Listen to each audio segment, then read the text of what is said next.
Hey everybody, so I got a question from a viewer the other day asking about how to prepare your studio. And I thought that would be a great idea for a video.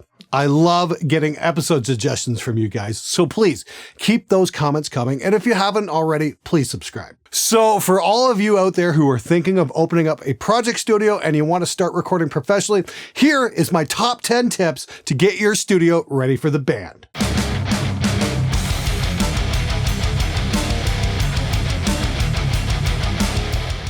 Number 10, ask yourself, what are you going to be recording? There is a huge difference between recording a band using only EZdrummer and amp sims versus recording bands with live drum kits, tube amps, cabinets, and basically recording everything yourself. The main difference is volume. Live drum kits and tube amps are loud. If you don't have proper acoustic isolation, your neighbors will likely call the police and shut you down. Even the ones who drive riding lawnmowers so loud that they have to wear hearing protection. Because apparently deafening the entire neighborhood with one of those monstrosities is absolutely fine, but play a drum set and people lose their minds. Hell, just look at my town of Windsor, Ontario. The noise bylaw allows for commercial businesses to make all sorts of noise. Construction, auto mechanics, fabricating, but run a recording studio? Fuck you! No music allowed! Who cares if it says equal treatment under the law in the Charter of Rights? Number 9, cleaning supplies. Musicians generate a surprising amount of waste. Waste of space, waste of oxygen, waste of time, but more importantly, waste left all over your studio.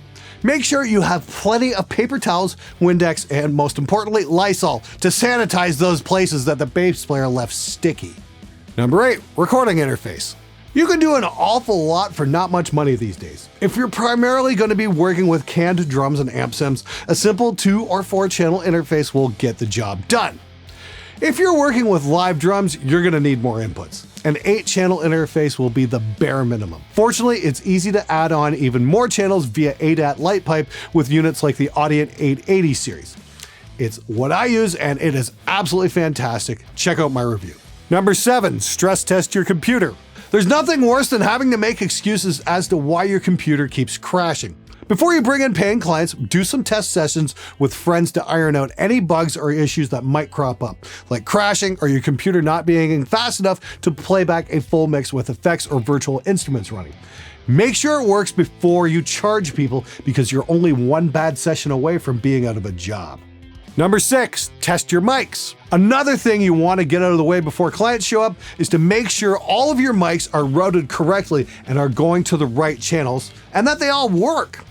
You want to maximize the time you have in the studio with paying clients, and having to troubleshoot which mic is plugged into what input can really kill the vibe. That's the bass player's job, not yours. Number 5, check headphone mixes. Once again, this can be a real vibe killer, especially if you're expecting the drummer to articulate what he's hearing in the headphones into complete sentences. Yeah, like the guy with the hangover, the horrible body odor, is ever going to be able to tell you what he needs. Let's not push the poor bastard. He only just learned to stop dragging his knuckles on the ground. Seriously though, it's best to try to get a rough headphone mix set up well ahead of time and fine-tune it once the band shows up. Nowadays, this has become slightly easier with the availability of tablet-controlled mixers. So if you've got the budget, try getting one of those. It'll just make life easier. That is, until the drummer manages to break it. Number 4, tune the drums. You guys using samples can ignore this part. If you've got a great house kit, it's a good idea to get the drums in tune ahead of time. If the band is bringing in their own kit, well, you're going to have all sorts of fun getting that kit into recording shape. It might include putting on new skins, tracking down squeaks and rattles, you name it. Make sure you get paid by the hour. Oh, and have the band drop the kit off the night before so the drums can acclimatize. This will save you hours of grief the next day when it comes to tuning. Number 3, clean the place. The musicians will mess up your studio. Better to clean it before they come in so you've got less of a cleanup job later.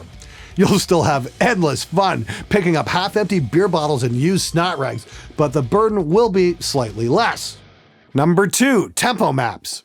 This can be a huge time saver. Have the band work out the tempo maps ahead of time and have them loaded in and ready to go before the band even sets foot in the studio. Less time wasted means a more productive recording session. That is, until the musicians attempt to play. Then, well, hey, at least you tried. Number 1, calendar invites. This one is probably the most important. Bands tend to not talk to one another. If the people on the record don't show up to the studio, nothing's gonna happen. Having the right people show up at the right time is a huge win. Take my word on this. A little bit of forethought and organization will just make your day that much easier. Make sure everybody has the same calendar app and they get alerts. All right, that's it for this episode. Thank you so much for watching. Please leave a comment, and if you found this video useful, be sure to hit that subscribe button. I put out 3 videos a week, including my viewers' comments Q&A every single Friday. Leave an interesting question, and it just might be answered there. Ask an awesome question, and I just may make an entire episode around it like this one. Take it easy. I'll see you next time.